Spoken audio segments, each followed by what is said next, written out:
23 अगस्त 2023 वो तारीख जब भारत के वैज्ञानिकों ने पूरी दुनिया के सामने एक नया कीर्तिमान स्थापित किया और चंद्रयान 3 को चंद्रमा के साउथ पोल पर उतारा। अब सबको इंतज़ार है 22 सितंबर का वो दिन जब साउथ पोल पर सूर्य की किरणें पड़ेंगी। इन किरणों के साथ में भारत की वो उम्मीदें भी जगेंगी जब इसका अंदाज़ा लगाया जा रहा है कि वहाँ पर जो हमारा लैंडर और रोवर है वो उन पे जब सूर्य की किरणें पड़ेंगी तो दोबारा से काम करना शुरू कर देगा। इस वक्त मैं मौजूद हूँ नेहरू तारामंडल में। सबसे पहले शुरुआत करते हैं आपको मॉडल दिखाने की कि किस तरीके से प्रज्ञान रोवर और विक्रम लैंडर जो हैं वो चंद्रमा की सतह पर इस वक्त स्लीपिंग मोड में हैं और अब इंतज़ार हो रहा है जब सूर्य की किरणें उस सतह पर पड़ेगी तो क्या दोबारा काम करना शुरू करेगा। मेरे साथ यहाँ की जो प्रेरणा जी वो हैं। कितनी उम्मीदें हैं आपको? जी बिल्कुल, कल का दिन बहुत बड़ा दिन रहेगा क्योंकि एक बार फिर जैसे कहते हैं कि 14 दिन के बाद हमारा जो पूरा मॉड्यूल है चंद्रयान का प्रज्ञान रोवर विक्रम लैंडर जो है वो दोबारा से एक बार जागेंगे और भारत को एक नई उम्मीद देंगे, क्योंकि अगर ऐसा हो जाता है तो ये एक चमत्कार से कम नहीं होगा, एक एडेड एडवांटेज और बोनस के तौर पर देखा जाएगा। इसरो के लिए बोनस होगा। और अगर तकनीकी को समझें, किन चीज़ों पर निर्भर करती है ये उम्मीद और ये बोनस, थोड़ा बताएं। बिल्कुल, अगर हम बात करें कि ये मिशन जो था इसको 14 दिन के लिए प्लान किया था और ये पूरा जो 14 दिन का जो समय रहा था उसमें हमारे विक्रम लैंडर और प्रज्ञान रोवर ने डिफरेंट एक्सपेरिमेंट्स के माध्यम से चंद्रमा के उस एरिया को साउथ पोल को जो है बहुत अच्छे से जो है एनालाइज किया। साथ ही साथ इसमें जो 2 पेलोड्स थे जो रोवर प्रज्ञान के अंदर लगे हुए थे वो इन सीटू एक्सपेरिमेंट कर रहे थे। इन सीटू एक्सपेरिमेंट को अगर समझें तो ऑन द स्पॉट एक्सपेरिमेंट कर कर उसका आंसर मतलब उसका निष्कर्ष जो है वो इसरो के साथ साझा कर रहे थे। इस पूरे समय के दौरान निरंतर इसरो ने बहुत ही ट्रांसपेरेंसी रखी है और सारी इन्फॉर्मेशन को साझा किया है ट्विटर के माध्यम से कि किस तरह के खनिज हमें वहाँ पर मिले हैं, जिसमें सल्फर जैसे कॉम्पोनेंट्स हमें मिले हैं। कॉम्पोजिशन को हमने समझा है, जैसे प्रयास जो हैं इस मिशन के द्वारा समझे गए हैं। अब जो 14 दिन का जो समय है, क्योंकि 14 दिन वहाँ रात होती है और 14 दिन जो है वो उजाला होता है और जब रात होती है तो टेम्परेचर इतना नीचे जाता है कि 240 माइनस, जी बिल्कुल एकदम फ्रीजिंग कंडीशन पे होता है। स्टिल हमने इस दौरान पर ऐसे और भी एक्सपेरिमेंट करें जो कि एक एडेड एडवांटेज रहा कि इसरो ने एक बार फिर प्रज्ञान रोवर को जो है वो लैंडर के अंदर वापस डालकर और दोबारा से फ्लाई कर कर दूसरी लोकेशन पे उसको लैंड करने जैसा तकनीकी प्रयास भी इस दौरान में कर लिया। तो ये अब आने वाले 14 दिन जो हैं वो एक और बड़ी उपलब्धि लाएंगे कि अगर इसमें दोबारा से जान आ जाती है हमारे रोवर और लैंडर में तो ये हमारी और क्षमता को बढ़ा देंगे और साथ ही साथ और कुछ ऐसे अनडिस्कवर पहलू हैं चंद्रमा के साउथ पोल के, वो हम जान पाएंगे। सर आपसे ही बात करूंगा, अपना छोटा सा इंट्रोडक्शन दें और ये बताइए ये जो 12 दिन ही जो काम किया, हालांकि 14 दिन के प्रोग्राम किया गया था, तो उसमें क्या क्या हमें हासिल हुआ है जो पहले नहीं पता लगी चीज़ें? देखिए, मैं बालाचंद्रन नेहरू तारामंडल में काम करता हूँ और जो हमारा चंद्रयान 3 की जो सबसे पहली उपलब्धि ये रही है, वहाँ पर हमने लैंड किया है, साउथ पोल के ऊपर लैंड किया।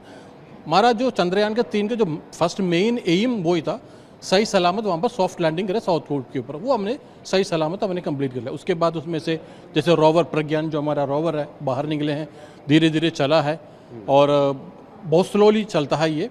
और उसके बाद उन्होंने अपने एक्सपेरिमेंट शुरू किया है और एक्सपेरिमेंट में ये भी पता चला कि वहाँ पर जितने भी वहाँ पर मिनरल्स है, वहाँ पर जो कंटेंट है वहाँ पर सब पता चला है। वहाँ पर एल्यूमिनियम हमें मिला है, सल्फर मिला है, पानी के भी संकेत मिले। पानी का भी तो पहले हमारे चंद्रयान 1 ने खोज लिया था, लेकिन अभी हमें इसका पुख्ता सबूत हमें मिल गया है, वहाँ पर पानी है और बर्फ़ के कंडीशन में भी है और बाकी जो मिनरल्स है वहाँ पर जो चीज़ें हैं वहाँ पर ऑक्सीजन का वो मिला है, हाइड्रोजन है, थोरियम है, टाइटानियम है, कई चीज़ें वहाँ में मिला है। तो आगे जाके जो एक्सपेरिमेंट वगैरह होगा इन्हीं के ऊपर सबसे ज़्यादा हमारा फोकस रहेंगे। क्या तकनीकी चुनौतियाँ हैं जिनको हमें पार पाना है?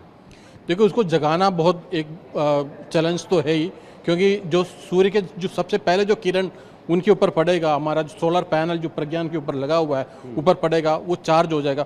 उसके ऊपर ऑलरेडी बैटरी उन पर चार्जड है, फुल्ली चार्जड है, लेकिन जो पहले जो किरण पड़ेगा पूरा तरह चार्ज हो जाएगा। फिर दोबारा जो है 14 दिन के लिए फिर हमारा जो एक्सपेरिमेंट जो ISRO करना चाहता है दोबारा कुछ भी कर सकता है, क्योंकि जो 14 दिन में जिनको करना था वो सब कर चुके हैं। जो हमारा एम था, जो हमें वहाँ पर एक्सपेरिमेंट करना था, वो सब 14 दिन के अंदर अंदर पूरा कर चुके हैं। लेकिन जो दोबारा जब अगर जाग जाता है तो हमारे लिए बहुत अच्छी बात है। नया एक्सपेरिमेंट भी, कुछ भी नया तरीके से कुछ भी सोच सकता है ISRO। इसमें ये भी बताया जाता है कि जो पैनल है उसको इस तरीके से रखा है एलिवेशन उसका कि 6 से 9 डिग्री का हो ताकि पहली करनी पड़े। जी जी, वो तो उस हिसाब से इन्होंने इसको टिल्ट किया है। जैसे आपने देखा है वहाँ पर ये प्रज्ञान चलते चलते एक बहुत बड़ा गड्ढे में गिरने वाला था, उस समय उनको रास्ता उन्होंने बदला, थोड़ा सा डायरेक्शन चेंज करके उनको बचा के बाहर निकले। तो उस हिसाब से लास्ट में जब उनको इसको सुलाया है, इसको स्लीप मोड में डाला है, उस हिसाब से उन्होंने सेट किया है ताकि इसको सब जो सूर्य की किरणें हैं, जो रेस है, सबसे पहले उनके सोलर पैनल में पड़े और दोबारा चार्ज हो जाए। और ऐसे कौन से सर्कमस्टांसेस वहाँ हो सकते हैं या दिख रहे हैं अभी, क्योंकि बहुत ज़्यादा वक्त रहा नहीं है, जिससे चीज़ें बदल सकती हैं? देखिए वहाँ पर ऐसा कुछ चीज़ है ही नहीं, वहाँ पर एटमॉस्फेयर तो है नहीं, कोई हवा नहीं चलता, कोई तूफान नहीं है, ऐसा कुछ नहीं है। भूकंप भी आते हैं? भूकंप भी आता है। भूकंप के लिए हमारे वहाँ पर एक सीस्मोमीटर उसमें लगा हुआ है, तो वो नाप लेंगे हमारा कितना वहाँ पर झटके लगता है, वो सब पता चल जाता है। उस हिसाब से उन्होंने पहले ही ये सारे तैयार किया, क्योंकि लैंडिंग के समय में ये सारे देखना पड़ता है हमारे, जहाँ पर लैंडिंग हमें कराना है उस ऐसा कोई टर्बुलेंस तो नहीं है वहाँ पर। इस हिसाब से उन्होंने लैंडिंग से पहले ये सारे तय कर चुका है। बिल्कुल। अब लास्ट में आपका दिल भी क्या देखना चाह रहा है, वो उम्मीदें हैं जो आपको टिकी हुई हैं? देखो हम उम्मीद तो है हमें दोबारा जागेगा, और जो एक्सपेरिमेंट नया जो करने वाले हैं, नया हमें कुछ खोज मिलेगा वहाँ से, जो रिजल्ट मिलेगा वो सब पूरा भारत के लिए, पूरा दुनिया के लिए अच्छी चीज़ होंगी।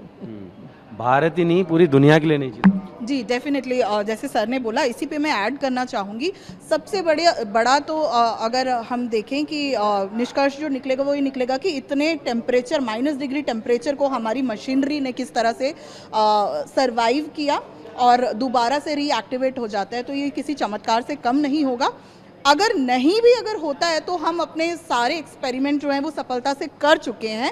ये हमारे लिए एक एडवांसमेंट ही था, और इसरो ने इस बात की भी पुष्टि करी है कि अगर नहीं हमारा अगर एक्टिवेट होता तो as an Indian ambassador Shiv Shakti point पे हमारा विक्रम लैंडर और प्रज्ञान रोवर जो है वो फॉरएवर रहेगा, जब तक सूरज रहेगा। जब तक सूरज रहेगा, तो बिल्कुल जब तक चीज़ें रहेंगी तब तक याद रखा जाएगा कि भारत ने किस तरीके से सफलता हासिल की। हालांकि जिस उद्देश्य के लिए चंद्रयान 3 को भेजा गया था वो पूरा हो चुका है, लेकिन ऐसे में उम्मीद ये जताई जा रही है और उम्मीद की भी जा रही है कि एडवांस के तौर पर, यानी कि ये कहें कि एक बोनस के तौर पर, जब सूर्य की किरणें चांद की सतह पर पड़ेंगी तो वहाँ पर एक बार फिर से हमारे जो लैंडर और रोवर हैं वो पुनर्जीवित हो जाएंगे और फिर आगे भी उनका इस्तेमाल किया जा सकता है।